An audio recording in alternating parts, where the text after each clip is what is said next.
नमस्कार मैत्रिणींनो, मी सौ छाया काकडे छाया सुपर किचन मध्ये तुमचं सर्वांचं स्वागत आहे.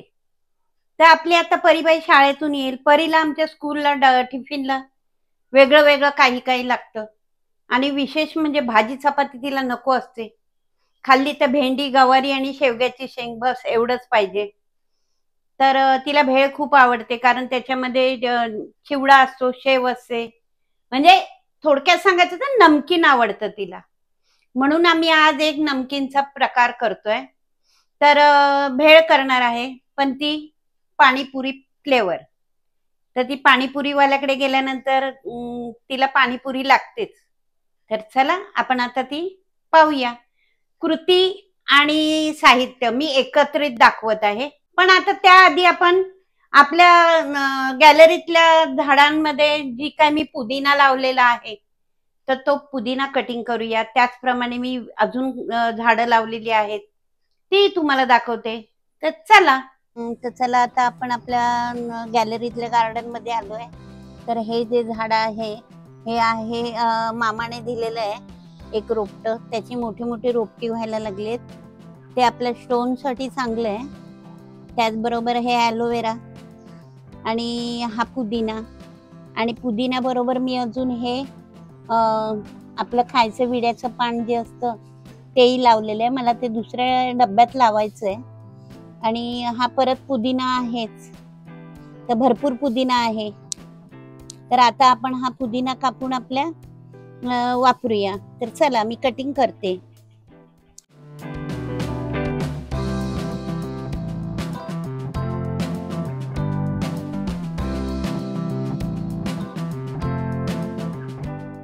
घरच्या घरी पुदिना लावल्याचा हा फायदा हो.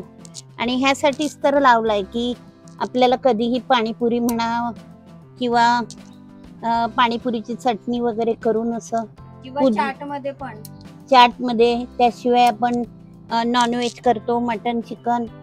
तर सरबत बनवतो तर त्यामध्ये पण यूज होतो. हा, पुदिना नाही म्हणून यार आता कसं करायचं हा प्रश्न नाही. हा, शिवाय डेकोरेशन साठी सुद्धा वापरतो. तर आता इकडचा पुदिना माझ्या मते बस झालेला आहे. तरी बघा आपला हा किती सारा पुदिना आहे. आता मी इकडचं थोडं खाली गेलंय, ते इकडचं थोडं कोवळं कोवळं आहे. बघा हाताला माझ्या म्हणजे किती छान पुदिनाचा वास येतोय. ऍक्च्युअल मध्ये घरच्या पुदिन्याचा स्मेलच मस्त आहे, कारण तो ताजा ताजा असतो ना, त्यामुळे. ही पण शेंडी कुठेही नाही नाही, ती बारीक बारीक पानं आहेत ती. तर मोठी झाल्याशिवाय नाही. आणि ही कापते कारण इकडे आपलं ही जी पानं आहेत, हे बघा 2च पानं लावली होती मी. आता हे बघा किती झाली. आपल्याला घट्टाला वगैरे लावायला, देवीच्या माळेला लावायला. त्याचप्रमाणे आपल्या घरात घट भरला जातो नेहमीच ना, मग जेव्हा आपण चेंज करू त्यावेळेस ती पानं वापरायला उपयोगी येतील. पण अजून आपल्याकडे तेवढी झालेली नाहीयेत, कारण हे जमिनीवर पसरणार आहे. म्हणून मी अजून वेगळ्या याच्यात लावणार आहे. जेवढं वाढवता येईल तेवढा मी प्रयत्न करणार आहे. आपण अख्ख्या याच्यामध्ये पुदिनाच लावूया. पुदिना नाही, हे विड्याची पानं. ज्यांनी ती लावलेली होती ना त्यांच्या घरातून आम्ही आणली. आता ते गेलेत रूम सोडून, तर त्यावेळेस त्यांनी जाताना मला दिलं होतं. तरी असं आता त्यांची आठवण म्हणून हे राहिलेलं आहे. पण पुदिना पण भरपूर वाढला ना तर छान वाटतं बघायला. हिरवं हिरवगार. शिवाय इथे आल्यानंतर जो पुदिन्याचा वास जो येतो तो खूप सुंदर येतो. तर एवढा आपला आता पुदिना झालेला आहे. कमी पडलं तर आपण घेऊच परत. त्याचप्रमाणे हे मी मोगऱ्याचे जे झाड लावलंय ते पहा बरं. याच्यावरती ही बघा फुलं. तर रोजची 7 किंवा 8 फुलं ही येतातच येतात. आणि संध्याकाळचं इथे गॅलरीत उभं राहिल्यानंतर मोगऱ्याचा वास ना खूप सुंदर येतो. आणि माझ्या देवीसाठी मला रोजचं ताजं फुल मिळतं. दुसरी गोष्ट म्हणजे हे आमच्या अंशूने दिलेलं हे जास्वंदाचं झाड आहे. त्याला सुद्धा एक एक वेळेला 4-4, 5-5 जास्वंद येतात आणि वर्षभर येतात. आणि हे आपलं मनी प्लांट, ते मनी प्लांट सुद्धा छान वाढायला लागलंय. खाली होतं तोपर्यंत वाढत नव्हतं, पण आता छान वाढलंय. त्याचप्रमाणे ही आपली तगर आहे, तर तगर सुद्धा छान वाढलेली आहे. तगरीला सुद्धा एका वेळेस भरपूर फुलं येतात, तर ती फुलं मी देवासाठीच वापरत असते. इथे माहितीये का असा मोठा बगीचा वाटतोय. हे ॲलोवेरा बघा वाढलेलं आहे, मी दुसऱ्या कुंडीत पण लावलंय. आणि हा नारळ आहे, तर हा नारळ ना म्हणजे थोडा उशिराच तो मोठा मोठा व्हायला लागलाय. आणि ह्याच्या नंतरचा जो नारळ आहे तो चांगला कमरे इतका उंच झालेला आहे. आता बघूया त्याचं काय होईल ते. तर चला, आपण कढई ठेवली आहे, कढईमध्ये तेल ठेवलेलं आहे, तेल गरम होत आलेलं आहे. तर आपण पुदिना, कोथिंबीर, कढीपत्ता आणि हिरवी मिरची हे आपण सगळं फ्राय करून घेऊया. पण आता मी गॅस बारीक करते कारण गरम खूप होतंय.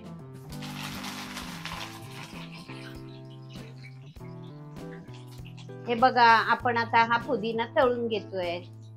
बघा छानपैकी कुरकुरीत होतोय तो. आता आपण कढीपत्ता टाकूया.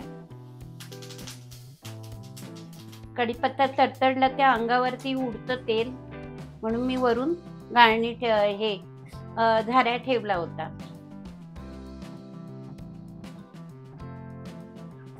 आता मी कोथिंबीर टाकते.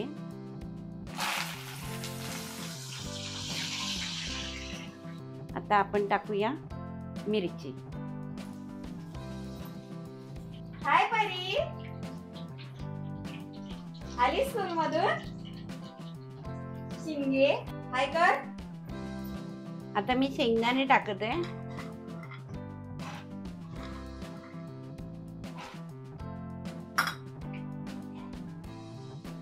थोडा गॅस फास्ट करते. आता आपण एका बाउल मध्ये हळद पावडर घेऊया,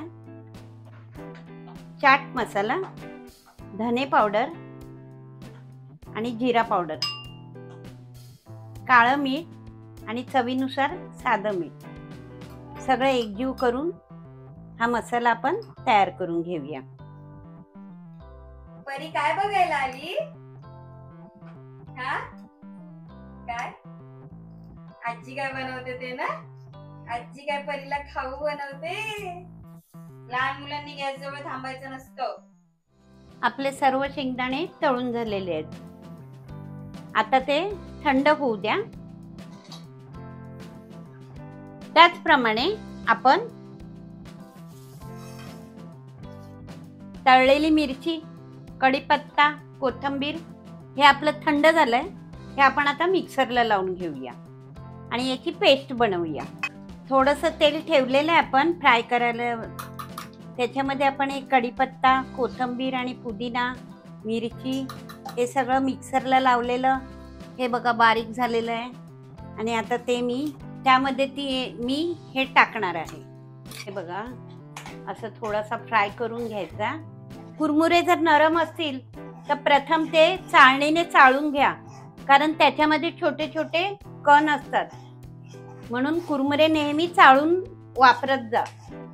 त्याचप्रमाणे चाळून झाल्यानंतर थोडे हलके गरम करा, की जेणेकरून ते असे भुगा झाला पाहिजे. तर मी आधीच करून घेतलेले आहेत, त्याच्यामुळे मी ते तुम्हाला दाखवत नाहीये. आता हे आपलं फ्राय करून झालेलं आहे. आता आपण कुरमुऱ्यामध्ये टाकूया. मी गॅस बंद करते.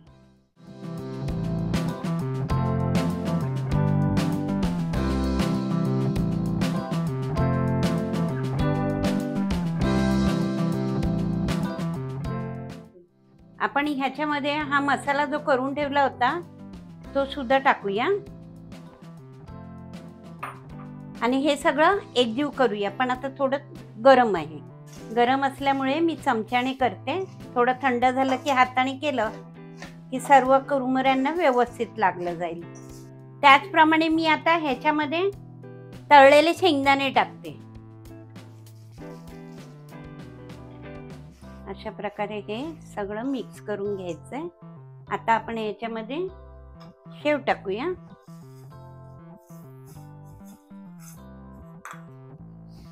शेव तुमच्या मनाप्रमाणे टाका.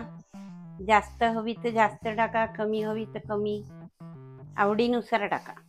तर आपली भेळ तर तयारच आहे, पण मानसीला अजून चटपटा करून खायचंय म्हणून ती ओली भेळ बनवणार आहे.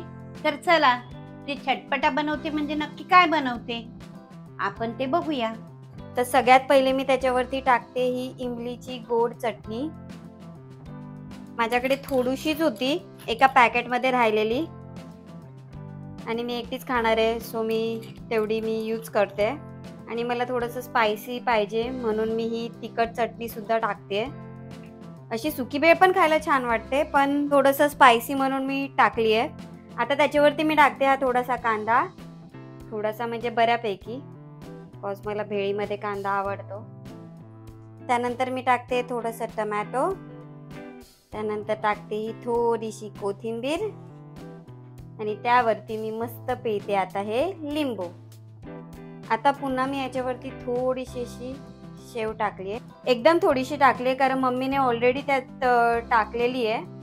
आणि आता ह्याच्यामध्ये मी थोडंसं हे कुस्करून टाकते, आणि 2 हे जे आहे ते मी यावर असं ठेवते. अशा प्रकारे आपली ही भेळ सुद्धा रेडी आहे. तर अशा प्रकारे आपली पाणीपुरी फ्लेवर भेळ तयार आहे. आणि मानसीला हवी आहे ओली भेळ, तर तिने असं काय काय टाकून आपलं ओली भेळ तयार केलेली आहे. आता बघूया खाऊन कसं लागतंय. ही भेळ तर खूप छान लागते कारण पुदिन्याचा फ्लेवर आहे. आणि आता हिची भेळ कशी लागते ते आपल्याला पाहायला पाहिजे, आणि परी पाहणार आहे.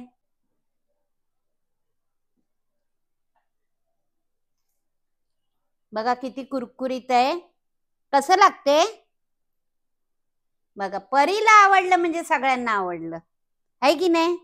परीला आता मँगो खायचंय. परी बोल तू काहीतरी, सांग भेळ कशी झाली. परी एरवी आमची जोर जोरात ओरडत असते, पण असं कोणासमोर बोलताना ती हळूच बोलते, कोकिळा. ओके, तर अशा प्रकारे आमची भेळ तयार आहे. तर अशाच नवनवीन रेसिपी घेऊन आम्ही येत जाऊ. तर तुम्हाला आमची रेसिपी कशी वाटली, लाईक करा, शेअर करा, आणि कमेंट करायला विसरू नका.